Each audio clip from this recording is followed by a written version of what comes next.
Hello, my name is Lewis, and I'm making this video because I want to review one of my favorite comic series ever, The Question. And over the next series of videos, I'm going to be reviewing the entire series. Every time that I reread this series, I think I've read it 3 times. Every time I reread this series, I'm reminded of how amazing it is. It's one of my favorite series ever. It does essentially what I love for books and movies and TV shows and comics to do, which is take philosophical ideas, pit them against each other in the form of characters, and essentially have like an overarching plot that is really just an excuse for characters of different philosophical perspectives to interact with each other. And The Question does that to a T. In fact, it wears that on its sleeve. The main character's name is The Question, and that's his whole gimmick, is to ask questions, to wonder about the different ways of viewing the world. Now, leading into this series, it's interesting the way that the series was shaped. The original creator of The Question is the very famous Steve Ditko, who co-created Spider-Man with Stan Lee. And Steve Ditko is famously a follower of Ayn Rand. Ayn Rand, she was a woman. She had grown up in communist Russia, and she moved to the United States, and she created this philosophy called objectivism. And in objectivism, essentially the idea is that the only thing that matters is the individual. It's essentially the complete opposite of communism, whereas in communism, the only thing that matters is the collective or the state or the union of people. So you derive your individual value from the collective in terms of how you serve the collective. Well, Ayn Rand, having seen all the shortcomings of communism, when she came to the United States, she created this philosophy that was essentially the complete opposite of communism, in which the individual is the supreme unit of value, and the only place that the individual derives value is from themselves and from their actions. And so the individual, the only responsibility that they have is to themselves within Ayn Rand's philosophy.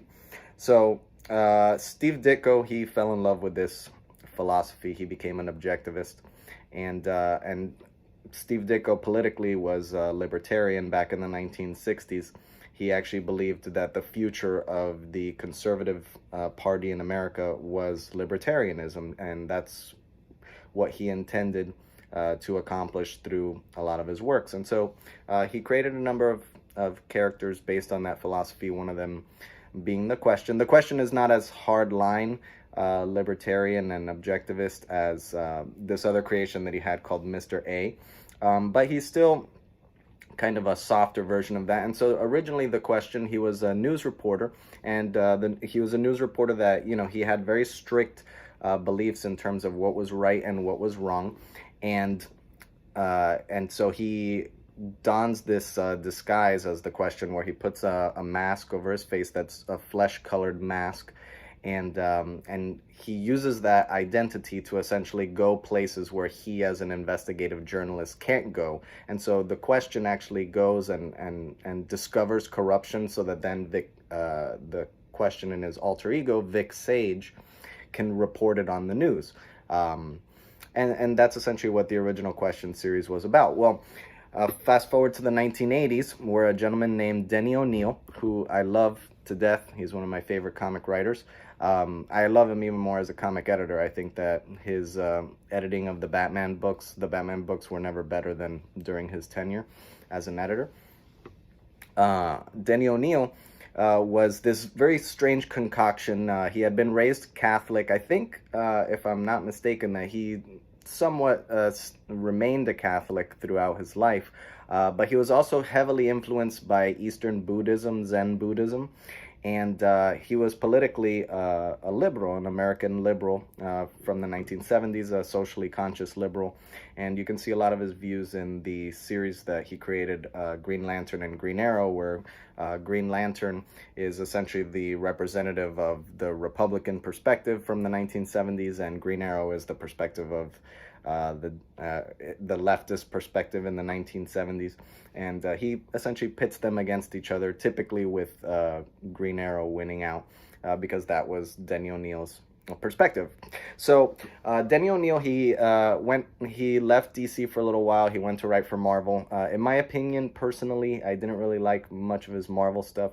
And then he ends up coming back to DC. And when he comes back to DC, the editor that he was working with, Mike Gold, was trying to figure out what character Denny O'Neil could work on, and he knew that Denny O'Neil, where he did his best work was in characters that were very street level, very realistic. And so it occurred to him they had recently purchased the characters from a company called Charlton Comics, which is where the question came from. They had recently purchased those characters, and the question had really not been utilized very much. A few of the other Charlton characters had, like Blue Beetle had his own series, but the question hadn't been utilized very much outside of a guest appearance in the Blue Beetle comics. And so Mike Gold had the idea, hey, Denny, do you want to do a book about the question? And so the two of them kind of started putting their heads together, throwing ideas against each other. And Denny O'Neil says that even though he loves Steve Ditko, he actually wrote comics with Steve Ditko, and he really respected Steve Ditko. He completely disagreed with Steve Ditko's philosophy, with Steve Ditko's way of viewing the world, with Steve Ditko's politics. And so in Denny's mind, he could not write the same character that Steve Ditko had created, because he just couldn't put his mind in the same mind space as Steve Ditko. And I actually think that creates a really interesting subtext to the comic series, because I feel like Denny O'Neil is kind of channeling a little bit of Steve Ditko's character while simultaneously like coming into conflict with that character that Steve Ditko created. And the first issue is essentially all about that. It's about Denny recreating the question in his image, in a sense. And so let's get into the story here. So I'm going to be covering today the first 4 issues of the series. And so the book opens up with the question standing outside of a warehouse. And we find out, and the book actually opens up with a countdown to the question, or the question's alter ego, Vic Sage, to the moment of his death. And that's actually what this whole first issue builds towards the moment of the question's death. And there's a reason why Denny O'Neil decides to do that, because in the first issue, the question is actually very much the version of the question that Steve Ditko created. He's kind of a rough guy. He's a jerk. He really is in the vigilante business for the sake of kicks, in a sense, because he enjoys the brutality, the violence, the aggressiveness of fighting with criminals. And so in this first scene, essentially what happens is the question is outside of a warehouse. It's revealed to us that he's trying to get a video cassette that has some information that we're not privy to as of yet. And so he goes in, he busts up the criminals. We're introduced also to Lady Shiva, who's one of my favorite DC characters. She's this woman who's the most dangerous woman in the world, essentially. She's trained in all different forms of martial arts. She's an expert assassin. She's very cultured. She's very sure of herself. She's also kind of enigmatic because she does her own thing, and is very difficult for her employers to control, because she really just does whatever she feels like doing at all times. And I love that character. And so we're introduced to her here. She's one of Denny O'Neil's favorite characters. It's very obvious as well, because she appears in a lot of his work. And so she kind of stands aside while the question busts into this warehouse and beats up all of these different criminals. And she just watches him while he beats up all the criminals. And he kind of compliments her, thinking, she's just a typical, damsel caught up in this with bad people, and he compliments her for staying out of the way, and she kind of makes it clear that, or she essentially helps him to, or tricks him into thinking that she isn't interested in violence or fighting or anything like that, and she just watches him. So while she's watching him, the question, he beats up all the criminals, and eventually he finds the video cassette. The video cassette, then he takes it to his news station, where it's revealed that Vic Sage is very much a jerk. As I said, he's the Steve Ditko version of the question, or the Steve Ditko version of Vic Sage. He's very sure of himself. He's very confident. He's kind of a narcissist, actually. He really reminds me, if you've ever seen the show The Newsroom with Jeff Daniels, he reminds me of the main character from that show, where, you know, there's a certain sort of arrogance to the character. He's somewhat of a narcissist, but at the same time, he really believes in the truth and getting the truth out there, and so he has that as a driving force inside of him, and that's very much what Vic Sage is, 20 years before the Newsroom was even created, and even more so if you're going back to the Steve Ditko run 40 years before the Newsroom was created. And so anyways, we get this dialogue here from Vic Sage to really illustrate how much of a jerk he is. So he comes into the newsroom with the video cassette, and he says, you know what your problem is, Finch? You get carried away with your own importance, but not far enough. And so Finch asks him, do you know what time it is? And Vic Sage responds, time for all idiots to die. Better make out your will. Run this tape during my spot. I'll cue you. So essentially, he kind of just busts in. He gives them this tape without explaining what it is, and then he goes live on the air. And then what's revealed in the tape is that the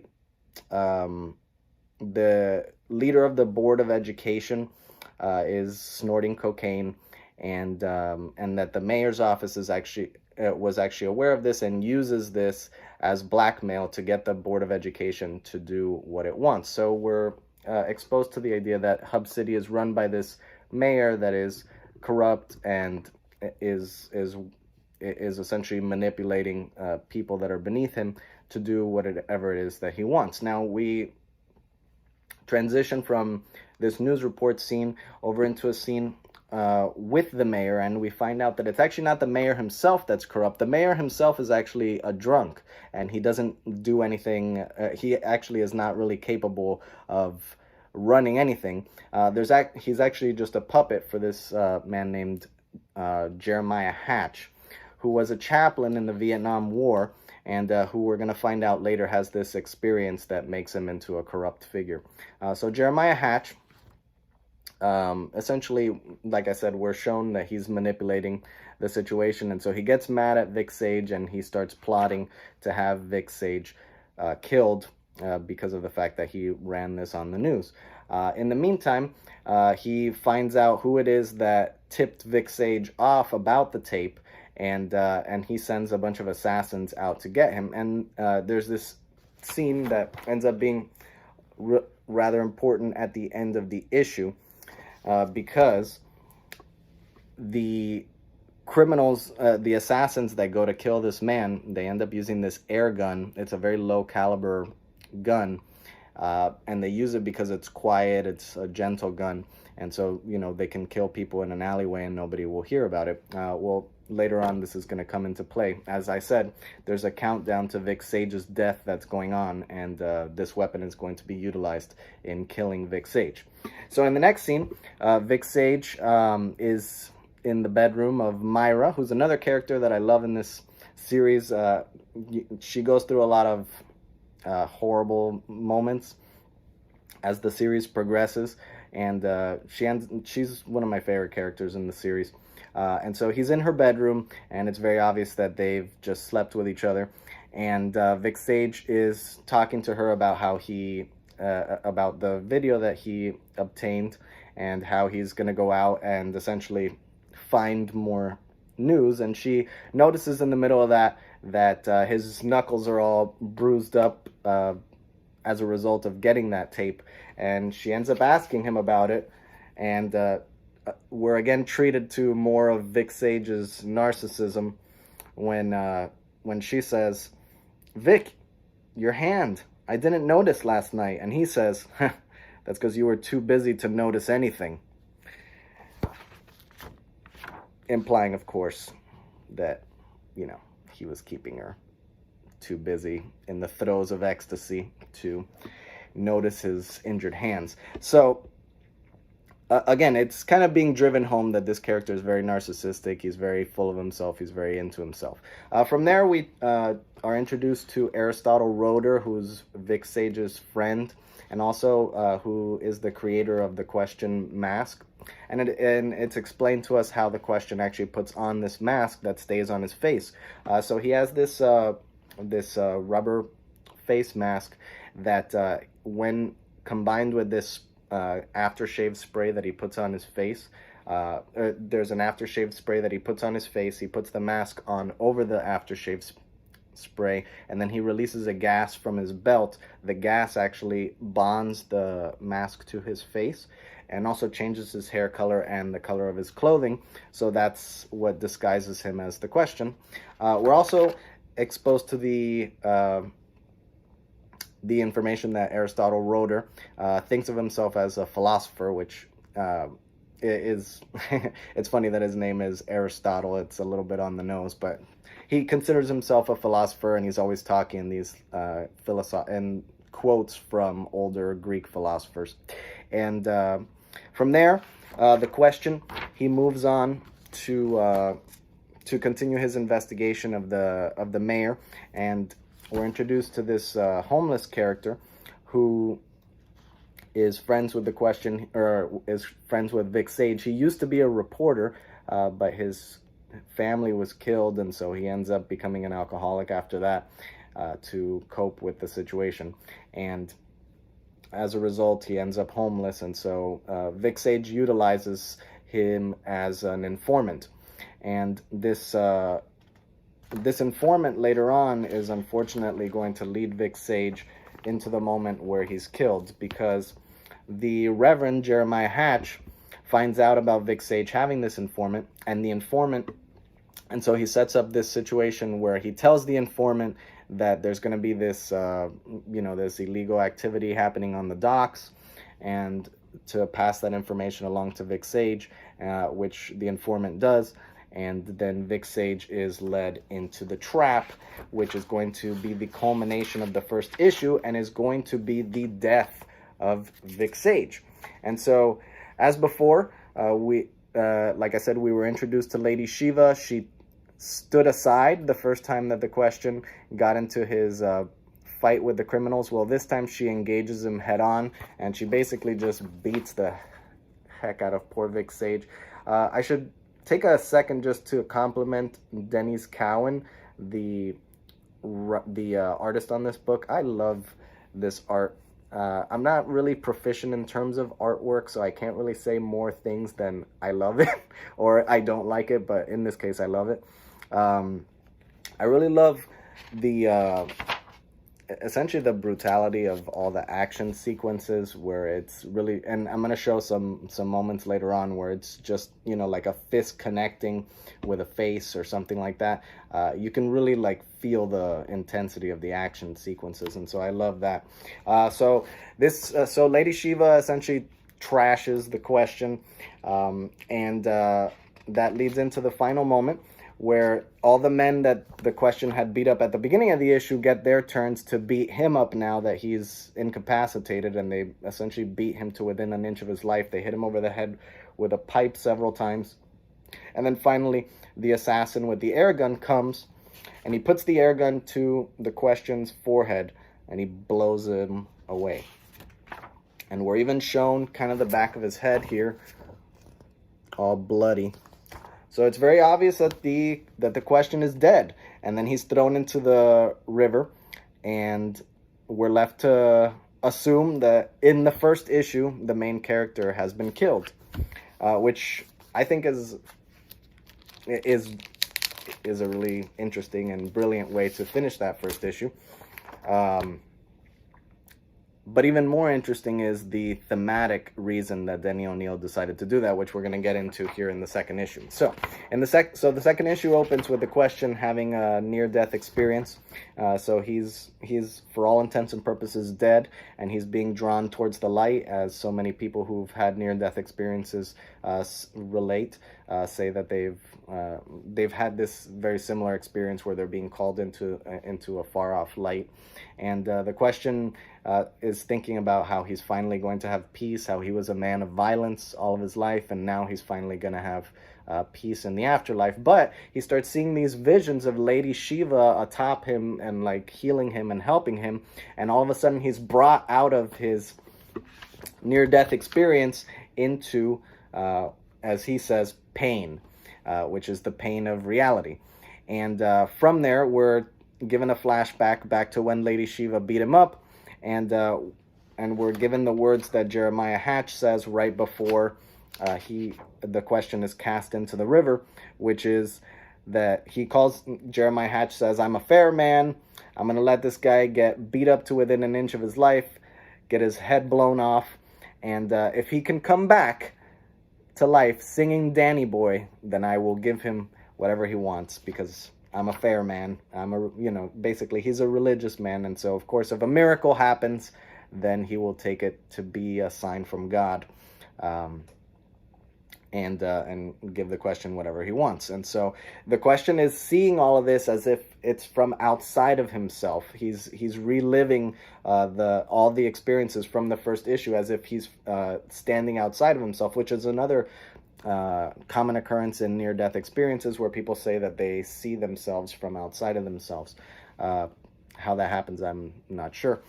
But anyways, then we flash forward to several weeks later, where the question is emerging from a coma, and he's in the home of Aristotle Roeder, his friend, the scientist who creates the question mask for him.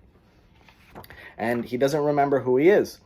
And so he starts asking Aristotle Roeder who he is, and asking him, about this whole experience. And Aristotle reveals to him that Lady Shiva actually healed him using her Eastern medical practices, and then deposited him at Aristotle Roeder's house. And even though he has like broken bones and his head is broken and everything like that, he's still alive because of Lady Shiva. And it's explained, based on a true story that Denny O'Neil had read about in the news. He actually talks about that in one of the letter columns, that what happened and the way that the question survives is that it's twofold. So number one, the air gun, because the bullet was such a low caliber, when it hit his question mask, it slowed down the velocity of the bullet, and what ended up happening was the bullet actually got trapped between the skull and his flesh and kind of traveled upward through or over the flesh of the skull, and then came out the back of his head without actually impacting the brain or penetrating the skull. And then, even though he was thrown into the water, there's this very strange situation that Denny O'Neil had read about, where a little girl had had fallen into a river, and even though she had been in there for 45 minutes, she didn't drown, because what happened was the river was cold enough where the body could shut down all of its internal systems without actually killing the brain, and she was rescued, and she survived. And so essentially that's what happens to the question, is that since he's thrown into a body of cold water, his body shuts down and his brain never dies. So when Lady Shiva pulls him out of the water, he hasn't drowned and he wasn't killed by the gunshot wound to his head. Now, in terms of thematically, the death is meant to actually be taken in a spiritual sense. So Vic Sage, the old Vic Sage, the Steve Ditko version of the question, is killed in that moment, because Denny O'Neil wants to recreate this character in a new image, and so it's essentially a symbol of death and rebirth. And so this new question ends up, or this new Vic Sage, who doesn't remember who he was, ends up being confronted by the Batman, who basically just lectures him about how before, when the Question was a vigilante, he was just in it for the kicks, and he was just doing things to enjoy the brutality, and he was doing things halfway, versus Batman, who is obsessed with his mission and who lives his whole life in accordance with his mission, and he's willing to make sacrifices for his mission. And that's the point that he drives home to Vic Sage, which is that Vic Sage is playing around with these ideas of justice and truth and all of that stuff, but ultimately it's really all about feeding his own ego.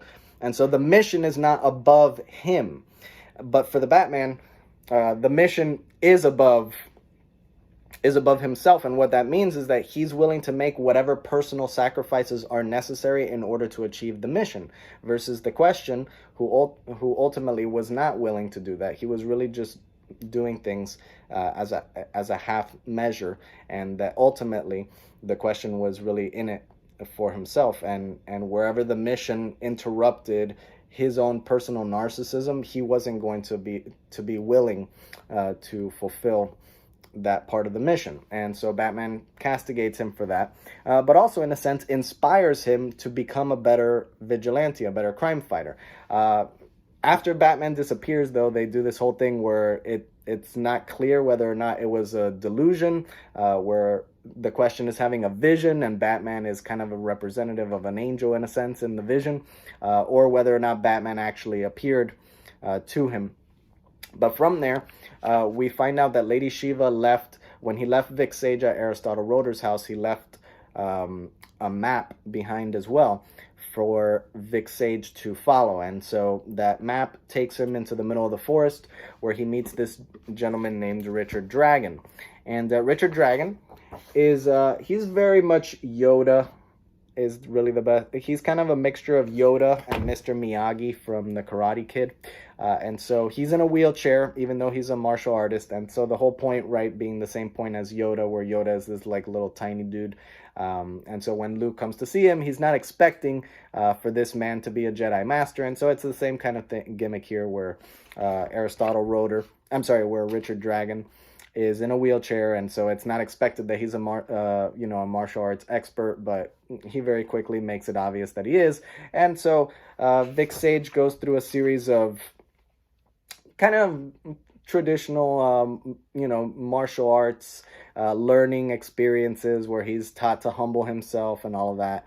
And Richard Dragon talks in these sort of philosophical riddles that Vic Sage is not really meant to understand, but they're meant to kind of expand his mind and open his mind to recognize the fact that before he was this like narcissistic jerk who thought that he was right about everything, which is very much what that objectivist philosophy that Steve Ditko believed in was all about. It's about being very firm in your convictions. If you've ever read Watchmen, Rorschach is also modeled after that philosophy. At the end of the book, he refuses to give in to, spoiler alert in case anybody here hasn't read Watchmen, but at the end of the book, Rorschach isn't willing to give in to Adrian Veidt's plan because it is an abuse of his morality, and so he'd rather be killed by Dr. Manhattan than give in to Adrian Veidt's plans.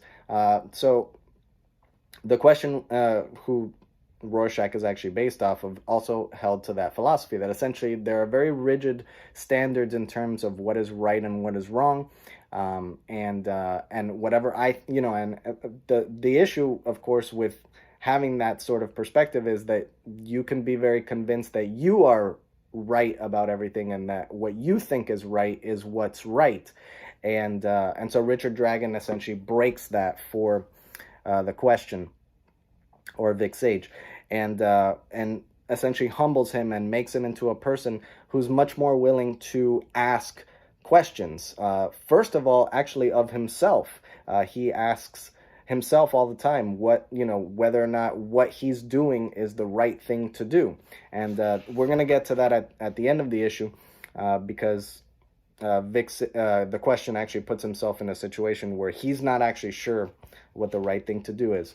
But before we get to that, Lady Shiva suddenly appears, and Vic Sage tries asking her, hey, why, why did you beat me up and then rescue me? Like, why are you doing that? And she doesn't really give him an exact answer, but she at least sets up a, a possible answer, because Richard Dragon asserts that the motivating factor behind Vic Sage is curiosity, and Lady Shiva asserts that it's a desire for violence, a love of violence, and she wants to pit her idea against Richard Dragon's idea, and she finds him interesting as a figure, and that's why she ended up rescuing him. So she ends up fighting with him, and it's very obvious that she could beat him at any moment. She's kind of like taking it easy on him, but she lets him end up at a stalemate with her, and then she leaves without definitively answering the question as to why she rescued him. So from there, Vic Sage, for the first time since he's been shot, decides to don the question attire so that he can go and question Jeremiah Hatch, the Reverend, at the mayor's mansion. And he very much is wondering to himself, and this is the question that I was talking about before, where he doesn't know what he's going to do in that moment, is he doesn't know whether or not he's going to kill Jeremiah Hatch in revenge for having, in a sense, been killed himself. So he breaks into the mayor's mansion, and there's this really cool moment where Jeremiah Hatch is sitting on his own, and he's meditating in a room by himself, and he ends up he's thinking to himself, and all of a sudden in the background comes Danny Boy, and it's the question singing Danny Boy to him. And obviously the Reverend, he gets scared here, and he asks the question, what do you want me to do, right? Because that's what he had said, that if the question came back to life, he would let the question do whatever he wants, and the question tells him, I want you to pray. And so he puts himself in this situation, right, where in the situation he doesn't know what's going to happen. He doesn't know if he's going to kill the Reverend or what he's going to do. Essentially, he doesn't know, and he kind of makes a point of this, that he brought himself to that moment not knowing what he was going to do, and he was hoping that the moment would reveal to him what he was supposed to do, which ties back to Denny O'Neil's kind of inner or concoction of philosophies that he has roiling around inside of him, because, like I said, Denny O'Neil is both a Catholic and somewhat of a Zen Buddhist, and so in a sense, it's like Denny O'Neil kind of combines the idea of God with the idea of the moment. And so the moment is essentially the revelation of God's will. There's a sentience behind the universe that tells us what to do in certain moments. And that's also kind of borrowing from Buddhism, which has a sort of passive philosophy to it, in the sense that it's not that you're completely passive, but it's more about waiting for reality to reveal to you what it is that you're supposed to do that is right. And in the same sense, in Christianity, there's a God or a sentience that exists behind the universe that wove the fabric of reality together, and so in Christian thought, that God is going to reveal to you in those moments what it is that you're supposed to do. And so that's essentially what the question does here. He expects for whatever it is that's behind the universe to come down in this moment and reveal to him what he's supposed to do. And there's interesting, I appreciate that sort of philosophy, because I think a lot of times we as humans become so arrogant that we think that whatever it is that we think is right is what we need to do, which is essentially, again, the philosophy that fuels the earlier Vic Sage, is the idea that he always knows what's right, and so he's always going to do that thing that he knows to be right. But Denny O'Neil introduces him to this concept of questioning yourself. And so if you're questioning yourself, then there are times where you have to wonder, what is the right thing to do? And so you have to kind of depend on something outside of yourself to reveal that to you. All right, and so that's how the third issue opens up. Except that as the third issue opens up, it turns out that Myra, the woman that Vic Sage had been sleeping with, and remember, this, even though it was just a couple issues ago, it took place a long time in the past. It's not actually revealed how long in the past, but it was a long time in the past. It's turned out that Myra was actually married to the mayor while the Question was in his coma and while he was training and all of that. And the reason that she got married to the mayor is because she actually has a daughter who's in an orphanage that she couldn't care for, so she put her in this orphanage. And so the Reverend actually found out about this daughter and had the mayor and essentially threatened Myra that they were going to do something bad to the daughter if she wouldn't marry the mayor. And so she goes ahead and she marries him. So now she's in the mayor's mansion, and she comes up to find out what's going on inside of the Reverend's office, because there's a bunch of commotion in there. And the mayor, and the Reverend, essentially, when the Question turns to see Myra, he's shocked that she's there. The Reverend takes advantage of the moment and hits him with I'm forgetting what those are called, the things that you use to poke the fireplace to spark up the embers.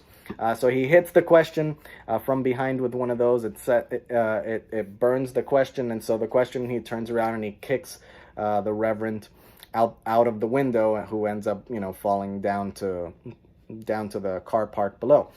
So in the meantime, Myra helps the Question escape from the mansion, but before she does that, she tells the Question that she overheard the Reverend talking to one of his goons, to one of the people that work for him, about blowing up a school bus full of kids. And the reason for this is that the owners of the school bus company are not working in alliance with what the Reverend's vision is for the city, which as of yet hasn't completely been revealed.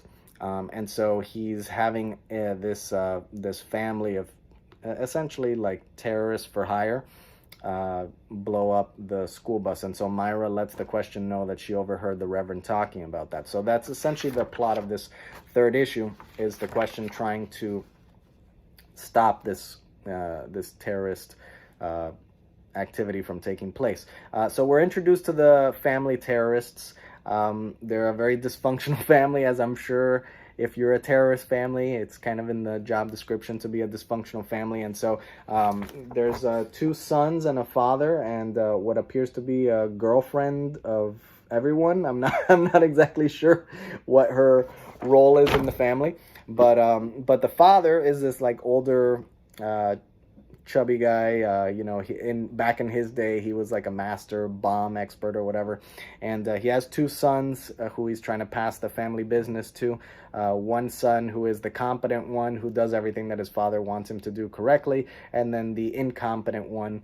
It's kind of that classic Jacob and Esau sort of situation, where one son is the more demure one, and one son is the more like outgoing and manly one of the 2. And so the father hates the incompetent son, and it's true that the incompetent son is actually incompetent. He's one of those people where everything just goes wrong around him, like even when it's not his fault, things just go wrong around him, so that later on it's revealed as they're setting up to blow up the bus, the van that they're going to assault the bus with doesn't start, and it's again, just it has nothing to do with the incompetence of the son. It's just that everything goes wrong for him. And so there's this moment where the father starts taunting the son for being pathetic and everything like that, and as the son approaches his father to kind of like say, "No, father, I'm not incompetent," or whatever, the father ends up punching him right in the face,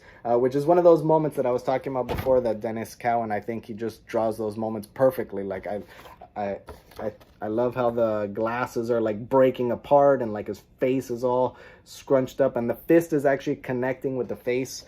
There was this old Marvel book, I think it was How to Draw Comics the Marvel Way, if I'm remembering right. I read a bunch of books like that when I was a kid. And so I'm not sure if it was How to Draw Comics the Marvel Way, but I think it was. that said that you should never show a punch actually connecting. You always show the hand past the face, and then you put some sort of like action bubble or action, like one of those action stars that they draw in comics, because it's more dynamic if you show the act after the punch. But it's funny because Dennis Cowan, I'm not sure exactly how to say his name. I think it's Dennis Cowan, but if it's not, then forgive me. He just does it like right to the face. He doesn't care about how to draw comics the Marvel way, and I love it. I think it looks great. So again, it's established that the father, he hates his incompetent son, and the incompetent son is very much trying to please the father at all times. And that's going to come into play here at the end. So what happens essentially the rest of the issue is Vic Sage investigates to see which school bus it is that the terrorists are going to blow up. It works out for him that it happens to be Martin Luther King Day, so schools are all closed. So the only reason that there's a school bus going anywhere is because they're going on a special trip, and there's only a few of them going out. And so Vic Sage is able to figure out which bus it is that's going to be blown up. So he disguises himself as the Question and goes to stop the criminals. And there's this really cool fight scene here in the snow. Again, Dennis Cowan, man, just killing it. I love all of his action sequences. And he ends up beating up the competent son, except the incompetent son, in a, not wanting to disappoint his father, gets up on top of the bus and throws the bomb into the bus. So the Question actually bursts into the bus, picks up the bomb, and throws it outside right in the nick of time, causing it to explode in the middle of the street, and nobody's harmed. From there, Vic Sage, because of the fact that he's just saved a bunch of children, he has the innocence of children on his mind, and he decides actually to go to the orphanage and visit Myra's daughter. Earlier in the issue, he talks about how he himself was an orphan, and it actually kind of bothered him that Myra would put her daughter in an orphanage, despite the fact that she can't, that she didn't feel that she was capable of raising the daughter. And so he kind of resents her for that. And so he goes to actually visit the daughter. And when he's there, he has this really beautiful moment with the kids where he ends up building a snowman with them. And he says this about childhood. Childhood is an interval between nothingness and disillusionment, an interval of innocence. And that's essentially it's depicting who he ultimately was as the Question. Prior to his rebirth, he was a man disillusioned. Even though he was a narcissist who thought that everything that he did was right, the truth is that underlying that was disillusionment. All right, and so that's going to bring us to our last issue in this story arc. And so that issue is going to open up with the Question, or Vic Sage, still at the orphanage building the snowman, and the Reverend ends up sending these men dressed as police officers to kidnap Myra's daughter, and Vic Sage tries to fight them off, but they end up taking one of the nuns and putting a gun to her head, and so Vic Sage has to back off, and they take Myra's daughter. We're not sure exactly why at this moment. Vic Sage tries to go after them in his Volkswagen, which is the if you know Denny O'Neil, this is like the most Denny O'Neil thing ever, because the Volkswagen is kind of that embodiment of hippiedom, but Vic Sage's Volkswagen has like an American Ford engine or something like that, or is it a Porsche engine? I'm not remembering now off the top of my head, but it's like a high-end car engine. So like it's like a, it's like a beat up Volkswagen Beetle that has like the ability to like drive at like 120 miles an hour. And so I love that, actually, because again, Denny O'Neil himself being kind of a hippie, the idea that he's not the flower child hippie. There's some of that to him, but deep down, he's like a muscle car. He has a hippie exterior, but a muscle car interior. And it's very illustrative of who Denny O'Neil, I think, is as a person. So what ends up happening is that Vic Sage tries to follow the cops in his Volkswagen Beetle, but the Beetle, the engine comes apart and starts smoking because of the fact that earlier in the previous issue, when he went to stop the terrorists, he actually had to crash his Beetle into the other car to stop them from blowing up the bus. And so now it doesn't work. All right, so Vic Sage, he takes a moment then to meditate and try and figure out what it is that he's supposed to do from here.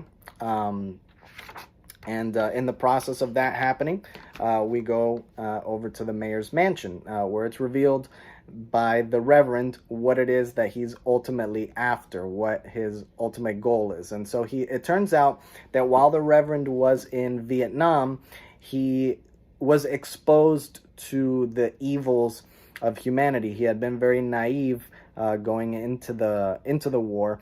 And so when he saw the horrors of the Vietnam War, he recognized that man is corrupt and irredeemable from his perspective. And so because of that, he has taken it upon himself to no longer serve good, but to actually invite more and more evil into the world, because he believes that the world at this point cannot be fixed. And so what he's looking to do is to instigate God into executing his final judgment and raining down fire on the earth and ending society as we know it. And so the Reverend thinks that the only way to accomplish that feat is to actually ally himself with the devil and perpetrate evil on the earth. And so that's why he's taken control of the mayor's office, and his goal is actually to continue to climb up in the political ranks until he's the president of the United States, and then instigate a world war that pushes God to finally execute all of us. So that's essentially his goal. It's a lofty goal, and so his henchmen decide that they're not going to work for this guy anymore because it's a nut job. And in the midst of that, the mayor stumbles into a meeting between him and the henchman, and the henchman, who is disgusted with the mayor because the mayor is essentially always drunk and he never knows actually what's going on. He has no backbone whatsoever. The henchman just punches the mayor in the face, and when the mayor wakes up, he gets into his car and he drives out of the mansion drunk and crashes into a tree right outside the mansion. Now this takes all the guards out of their position because they go to rescue the mayor, and as they're doing that, the Question shows up, and he's standing outside, and he says this: "Away past the guards, trust the moment to provide." So again, it's that idea that the moment reveals itself. So essentially the idea there is that there's something behind the universe that in specific moments is going to intervene and reveal to you what the right thing to do is, and actually even produce circumstances that are going to help you to achieve what it is that you want to achieve. And so that's an idea that's kind of woven throughout this story. From there, we go back to the Reverend, who confronts Myra and ends up telling her that he wants to do something with her daughter. He's not going to tell her what it is, but he tells her that it's based on a story in the Bible, and he tells her that it's from Genesis chapter 22, which I actually just did a video on yesterday and posted on my YouTube channel yesterday. So if you by any chance are interested in hearing that story explained, feel free to check out my other video. But anyways, he tells Myra that, And then he tells the goons, his his henchmen that are left over, to fetch him some knockout. I forgot what it's called, sodium chloride or something like that, to knock out the little girl. And while he's doing that, Myra goes to the library and reads the story of Genesis chapter 22, which is the story of God asking Abraham to sacrifice Isaac. And so it becomes very obvious to her that that's what the Reverend intends to do to Myra's daughter. So Myra goes looking for the Reverend. And meanwhile, the question actually breaks into the mansion. And we have another one of those awesome Dennis Cowan punching moments where the question breaks in, and this guy who's one of the Reverend's henchmen is standing there at the door, and he's like, hey, wait a minute, aren't you supposed to be dead or whatever? And then the question punches him, and it's almost like in the cartoons where, like, the guy's head is gone, but the glasses stay, and then the guy goes flying backwards. Again, Dennis Cowan, man, I love his art in this book. So then we're treated to another action sequence where the question beats up the thugs. And as he's beating up the thugs, this is one of my favorite moments here, where the thug comes running at the question. The question sidesteps him. The guy goes face first into the wall. And then this other thug pulls a gun on the question and has the drop on him. He's right behind him. And he goes to pull the trigger, but the gun misfires, which again is an illustration of the fact that there's something working behind the scenes protecting the question. And this issue specifically, I would say, is very, very much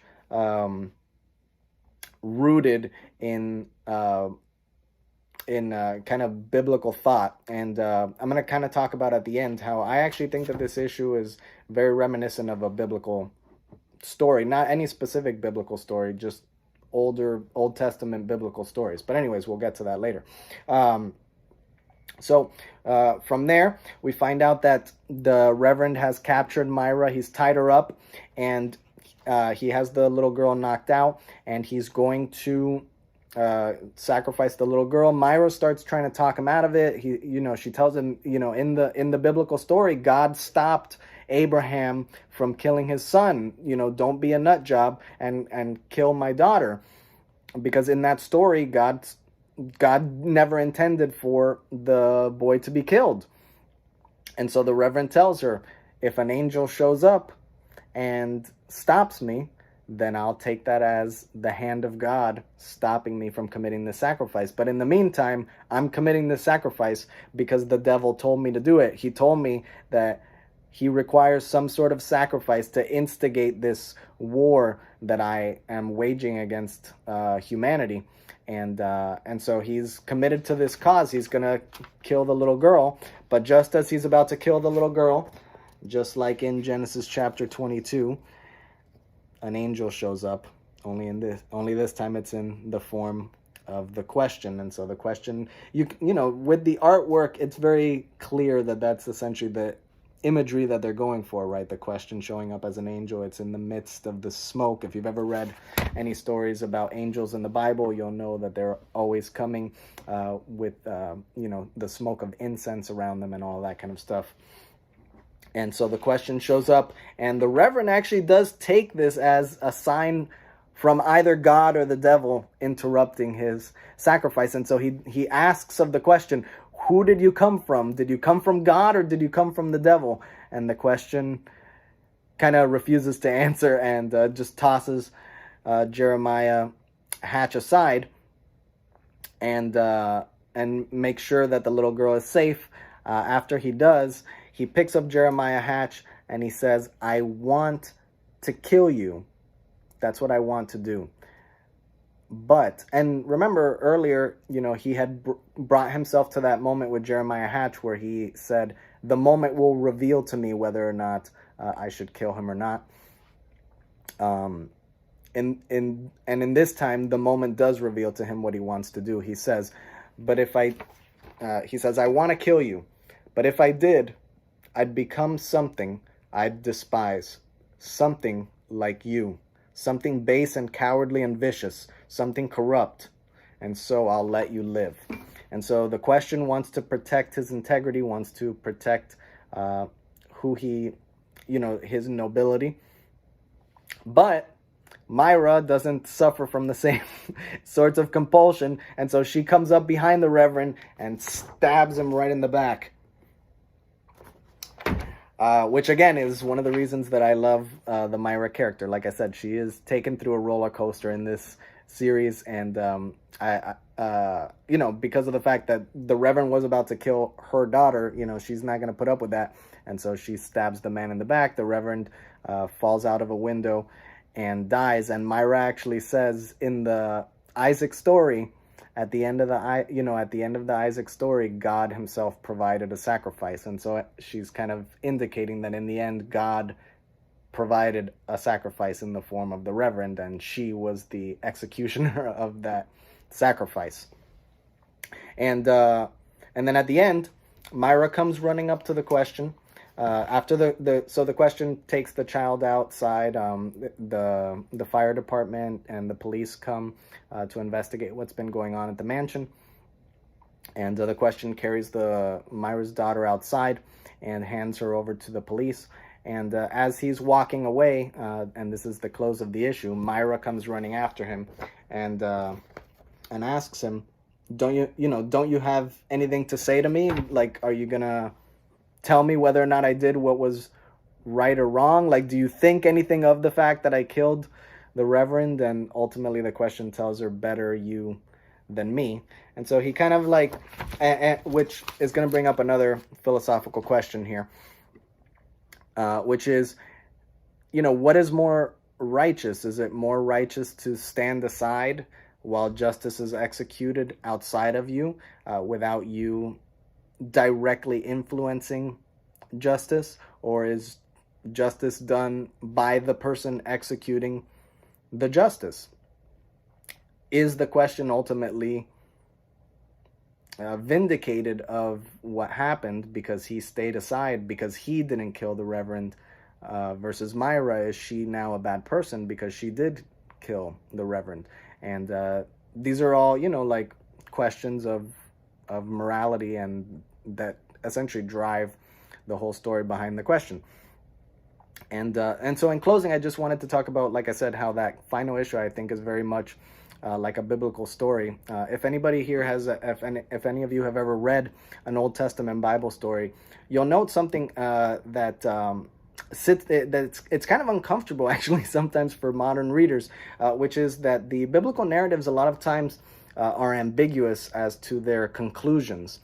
They are, number one, Hebrew as a language is very terse, and so when stories are told in Hebrew, they tend to be with very short, pithy sentences, very direct sentences, and so the biblical narratives a lot of times they present a number of scenarios where things happen that are unexplained, and you're just supposed to infer from that essentially God is behind those moments, or maybe he's not behind those moments, and you're left to question that. And I think that last issue of the question is very much written that way, where the question, he shows up at the mansion and the mayor has crashed his car outside, and the question is able to break in. Did something cause the mayor to do that, or is it just a coincidence? When the gun misfires, is that just a coincidence, or is that something protecting the question because the question is a holy figure acting on behalf of the side of good, and is ultimate good protecting the question and guiding him towards the end? And then at the end, who did what was right? Was it the question who didn't kill Jeremiah Hatch, or was it Myra who did kill Jeremiah Hatch? Obviously, the man was a horrible and corrupt man, and he was about to kill a child, and he was about to kill a busload of children in the issue before. So he deserves to die. He deserves judgment. But the question is unwilling to render ultimate judgment versus Myra, who is. And so we're left to ask, which one of them did the right thing. And to me, that's why I love this series, because it asks those questions, and sometimes it doesn't actually answer the questions. And I think Personally, for me, it's something to learn from as just as a human being, not to always assume that you know what the right thing to do is. Even if you do have a moral coda that might actually be like a good moral coda, moral codas are not ultimate and are not always universal. They're not always applicable in every single situation. Sometimes situations are sticky and messy, and different ways of viewing the situation have to be implemented, and that's really what what the series as a whole is all about. And so I'm really excited actually to go into the next 2 issues. The next video I'm gonna do issues 5 and 6, which are both epilogues to this story. And I hope that this video was entertaining and interesting enough where you'll come back for that. This is Lewis, and I'll see you around. I love all you guys. Thank you so much for watching.